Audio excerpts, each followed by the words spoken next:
ரொம்ப வதங்கட தேவையில்லை, லைட்டாக வதங்கினோன்னே தண்ணி சேர்த்துக்கணும்.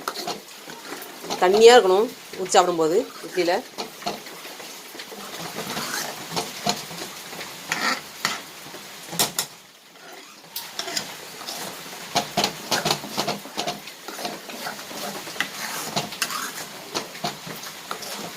இந்த பச்சைத்தன்மை மாறணும், கொஞ்சம் மாறினோன்னே கொஞ்சம் கலர் வந்து நல்லா ரெட் கலரில் மாறும். தக்காளி என்ன நேரத்துக்கு போகிறோமோ அந்த நேரத்துக்கு தான் இந்த தக்காளி சட்னி வரும்.